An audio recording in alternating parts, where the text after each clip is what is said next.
pessoal, tudo bem? Eu sou a Selma Botton, professora de artes, e estou trabalhando com vocês aqui na área de linguagens e suas tecnologias.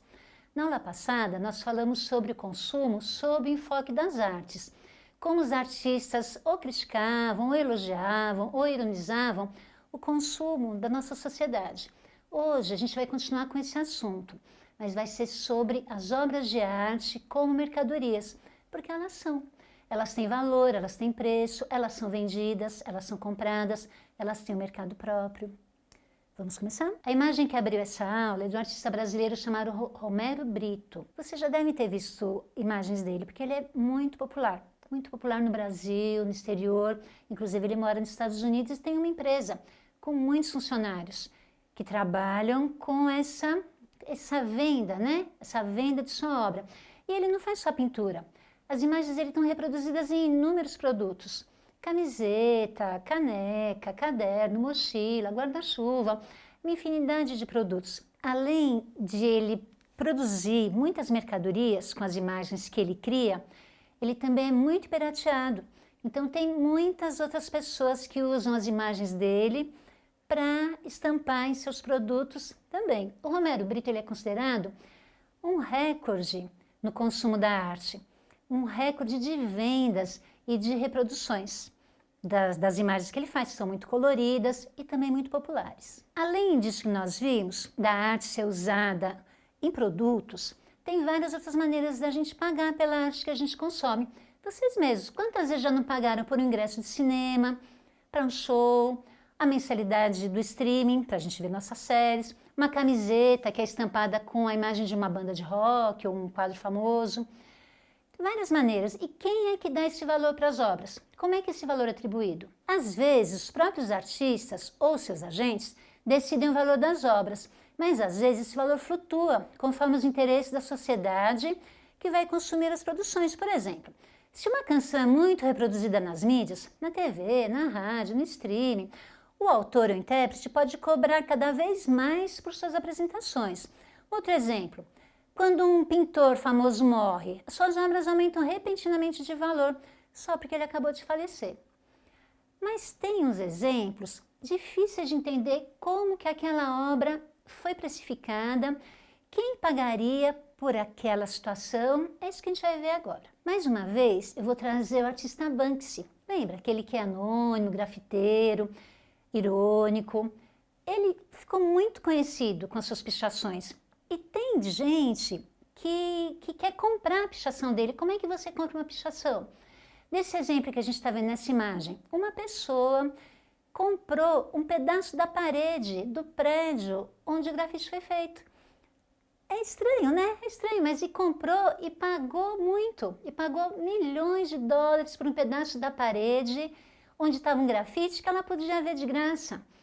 Então, às vezes, o valor da obra de arte é exorbitante e a gente não consegue entender por que é que aquele valor chegou a tal. Então, mas o Banksy era pichador ou ele é grafiteiro? Ou é tudo a mesma coisa?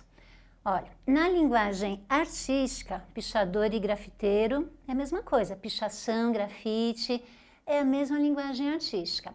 Agora, tem gente que diz assim, não, pichação é quando é só assinatura do artista, grafite é quando é mais elaborado. Mas isso é um pouco senso comum. Na linguagem artística é a mesma coisa. Então, o Banksy ele pode ser pichador ou grafiteiro, dá na mesma. Vou dar mais um exemplo de obras que a gente não entende como é que chegam ao valor, quem dá esse valor e às vezes um valor milionário. Vocês já ouviram falar de NFTs? Não fungíveis tokens? São arquivos digitais, e arquivos digitais podem ser reproduzidos infinitamente. Mas tem pessoas que compram, que elas compram a exclusividade daquele arquivo. Por exemplo, um tweet, o primeiro tweet que foi feito na rede social, ou então personagens que foram criados digitalmente.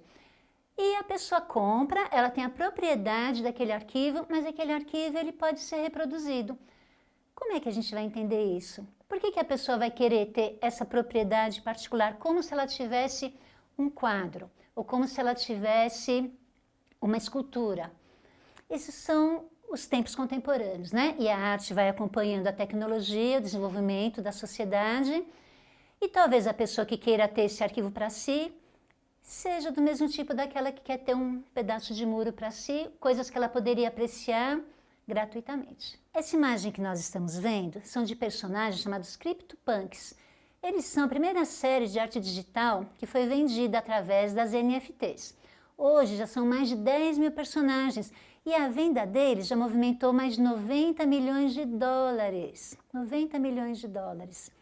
Impressionante, né? Olha esse outro exemplo. É uma obra de um artista chamado Robert Smithson e ele é considerado o maior desse movimento chamado Land Art, ou arte da terra.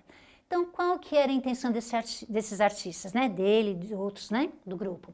Fazer uma instalação, uma transformação no meio ambiente, ou uma praia, ou um deserto, uma mata, ou até uma cidade.